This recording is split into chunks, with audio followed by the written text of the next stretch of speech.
Straw Hat Pirates nahihirapan sa mga Holy Knights? Paano nga ba nila tatalunin ang mga ito? Bali lumabas na nga ang spoilers para sa paparating na chapter 1147 at ang title nga daw netong paparating na chapter e Things That We Fear. So ang unang impormasyon nga sa spoilers sinasabing makakakita raw tayo ng flashback bago mangyari itong ipinakitang naging laban nila Saint Summers at Saul. It turns out na aware pala si Saul sa existence ng mga Holy Knights. In fact, winarningan pa nga daw niya itong si Robin patungkol sa mga ito. Ni-reveal daw ni Saul kay Robin na immortal daw ang mga Holy Knights at mahirap daw silang talunin. Kaya naman pinatago nga daw ni Saul sila Robin at Chopper sa loob ng buhok niya. Sa part nga na to hindi na nakakagulat pa na kilala ni Saul itong mga Holy Knights dahil alam naman natin na naging miyembro siya ng mga Marines. In fact, mataas pa nga ang naging ranggo niya. Kaya naman it makes sense lang na aware si Saul sa mga Holy Knights na to. Ang nakakapagtaka nga lang itong si Brook na ni-reveal sa recent chapter na kilala rin pala niya ang mga Holy Knight. Ang nakikita ko nga lang na explanation dito dahil sa katandaan ni Brook. Currently nga 90 years old na itong si Brook. Mas matanda pa nga siya kesa sa mga kilala nating matatandang legendary characters. At since nangyari nga yung God Valley incident 38 years ago at nakita nating active yung mga Holy Knights sa panahon na to, pwede ngang sa panahon ni Brook kung kailan siya naglalayag bilang pirata,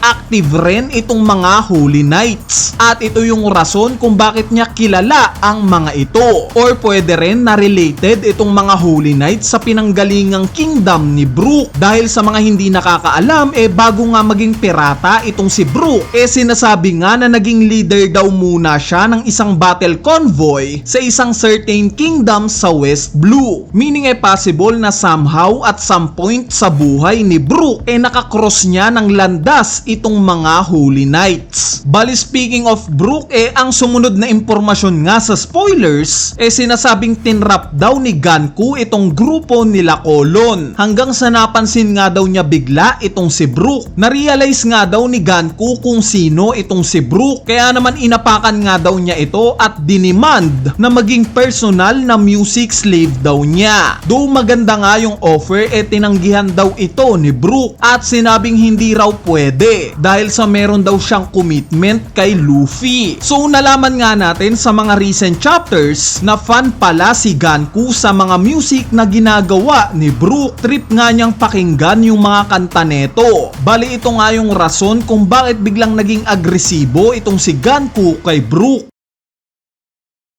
Sa sumunod na impormasyon naman, sinasabing naghahanap daw ng paraan itong si Jinbei kung paano tatalunin itong si Ganku. Si Summers naman nag-umpisa na daw na magbigay ng announcement sa buong Elbaf. Ni-reveal nga niya na currently daw meron na silang 10 bata na hawak, including si Colon na anak ni Scupper Gaban. Para nga daw palayain itong mga batang to, dapat daw nasirain ng Elbaf itong mga eskwelahan at library nila. Bukod pa dyan, dapat daw na mangako itong mga giants ng Elbaf na magiging loyal sila sa world government. So sa impormasyon nga na to, obviously na puwersahan ng pinapaalyansa ng mga Holy Knights itong mga giants sa panig nila. Panigurado nga isa itong setup. Nalaman nga natin in last chapter na merong malaking dendenmushing nakita itong si Gillingham. At base nga sa impormasyon sa spoilers, mukhang ginamit na to ni Summers. Meaning itong in-announce ni Summers patungkol sa pagtetreten niya sa mga giants ng Elbaf, siguradong narinig na ng grupo nila Luffy sa Underworld. Kaya naman panigurado ready na ring gumalaw itong monster trio natin. Base nga sa mga lokasyon ngayon ng mga Holy Knights, mukhang tag-iisa nga silang lalabanan ng monster trio. Isa kay Ganku, isa kay Summers, at isa kay Saint Gilliam. Dillingham. Sana nga ma-hold netong currently na lumalaban sa mga Holy Knights yung kanya-kanya nilang matchup bago dumating itong sila Luffy. Pero ang malaking tanong nga dito ano ang gagawin nila kay Loki? Papalayain ba nila ito para tulungan silang lumaban sa mga Holy Knights o pananatilihin nila itong nakakadena?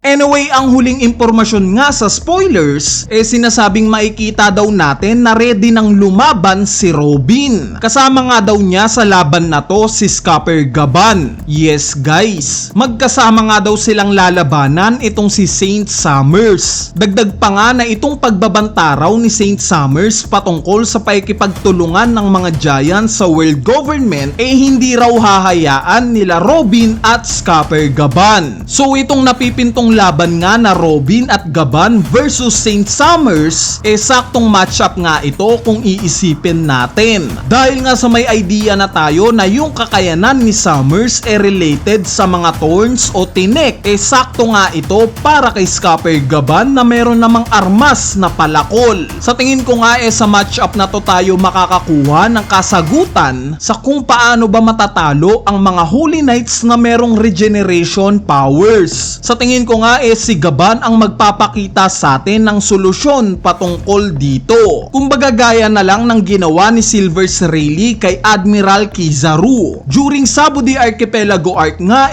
ang alam natin untouchable itong mga Lugia Devil Fruit user. Hindi mo nga sila pwedeng masaktan. Not until na ipakita ni Rayleigh na hindi naman pala ito totoo. Kailangan lang pala ng haki para mahawakan mo sila. At ito nga yung ginawa niya para ma-block itong atake ni Kizaru. Gumamit siya ng haki. So possible nga na unconsciously ring mabibigay sa atin ni Gaban yung sagot sa kung paano masasaktan itong mga karakter na nagre-regenerate. Kung ano nga ito exactly may theory na nga tayong ginawa patungkol dito. Nabanggit ko nga na pwedeng mas mataas na level ng haki ang may introduce sa atin. Gaya na lang netong pinakawalang haki ni Emmet na nagmula kay Joy Boy 800 years ago. Possible nga na ito yung solusyon. Since nakita naman natin kung gaano naapektuhan itong mga immortal na Gorosei nung maramdaman nila itong haki na to. In fact, pati nga itong si Im-sama na nasa Merijoa, naramdaman din itong haki ni Joy Boy. So it makes sense lang na ito yung hinahanap nating sagot sa kung paano nga ba makaka-damage sa mga Holy Knights na akala natin untouchable.